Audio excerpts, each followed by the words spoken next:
Angels in America was really the first time that it was on, you know, like a proper movie, shot on film, and that was a very high stakes introduction to the world of filmmaking. But you had Mike Nichols. Yes. Okay, let's talk about Mike. Let's do that. So, I think one of the greatest things, if there's two sort of, strangely, Mike Nichols and Joel Schumacher said the same thing, which was 80% of what they do is casting. And if you look at the people who they work with early on in their career, that's pretty fascinating. That a director that, of course, has the vision and surrounds himself by people that can construct a movie, but Mike had this way of making you feel completely comfortable in a situation that really probably shouldn't be. Like it's so overwhelming, and working with so many famous people on such difficult material that you did as well. And I remember actually it was the Just Go Ahead and Fake It story with I don't know if I've told this, please tell me to stop. Ben Shankman, who played Lewis, we had the scene in Angels in America where it was, he had to cry, and he was in the bathroom, and I go in the bathroom and I see Ben Shankman there playing Lewis, and he's crying. And so Ben shows up and for work, and he's got his music in, something that, you know, sort of actors who try to zone out and have a sense memory, think of something sad, to sort of get him into the scene. And he was very nervous about doing it. He said to Mike, he said, I'm really just nervous about, like, how are you going to cover this? Are you going to do the close-up first? Should I get my tears going now? Or, because I'm going to be doing this for about 7 hours, 8 hours. And Mike just said, just fake it. And it was like, you know, you're waiting for some great words of wisdom from the great Mike Nichols of like, what you want to think about a time in your life. And he really just said, just fake it. And we sort of sat there and laughed. He's like, no, I'm serious. You got to jump in, fake it. Usually we can't tell anyway. And then eventually it'll catch up to you. And he sort of gave you that freedom of like, oh, right, just let me be you. And it never felt like he was directing you. He just sort of, well, you do it. Now think about this when you're doing it, you know? And so he sort of guided your instincts, which I think is one of the masterful things that most directors, I think, can't do. I thought about that story a lot when I did Angels in America off-Broadway, and it was the first time it had been revived in New York City, and it's such an intimidating piece of material, just from an acting point of view, but also from a legacy point of view, because it's Angels in America, and it's more than a play. It means so much. It's a life-changing piece of art. So I played Prior, and in every scene in the play, it either says, in the stage direction, weeping, or somebody says, stop weeping. And I have a very shallow emotional reservoir as a person and as an actor.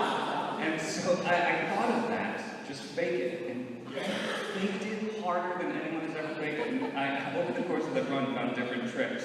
I would keep my eyes open for minutes at a time before I had to go on, and then I would get out there and I would find a light and just stare at that light. And of course, pretend that I was having really deep, sad thoughts. And then a tear would come and I'd be like, oh, now we're cooking again.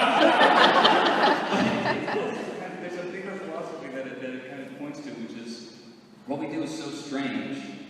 We have to convince you that what we're doing is the truth. You have to believe what our characters are doing, whether we're feeling it or not. You're right. And so the craft of it all, there's the James Earl Jones, is making you believe it, and also, I think, making it entertaining. Otherwise, why are you here?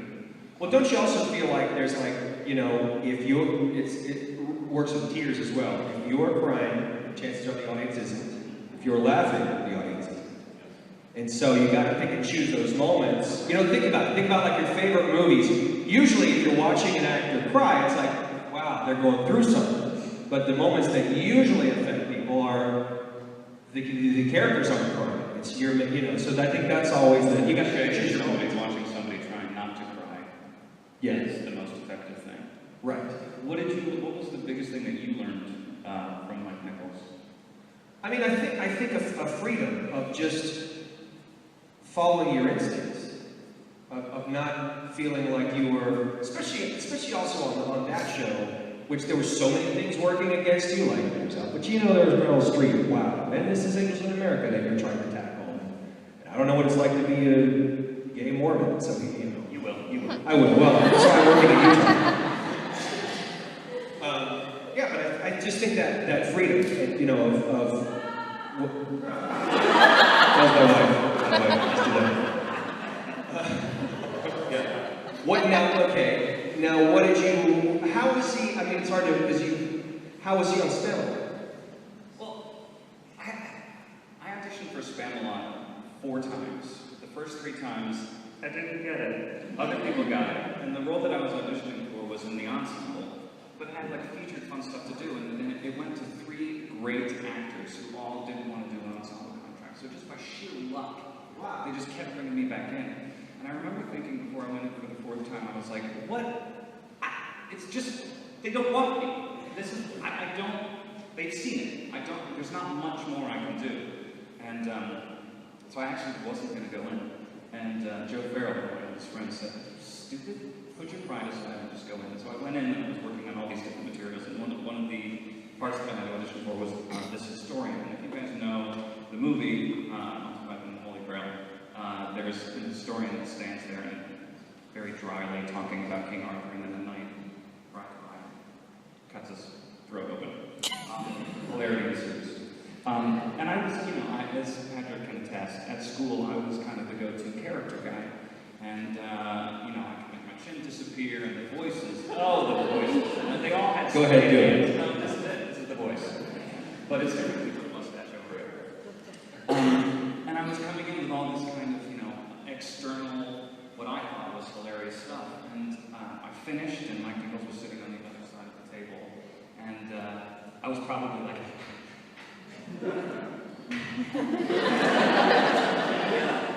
kind of nodded a little bit. He was like, okay, thank you. And in the moment of kind of like, the only moment of bravery I've ever had in my life, I said, is there something I can do different for you? Is there something that I'm not doing that you'd like to see? And he went,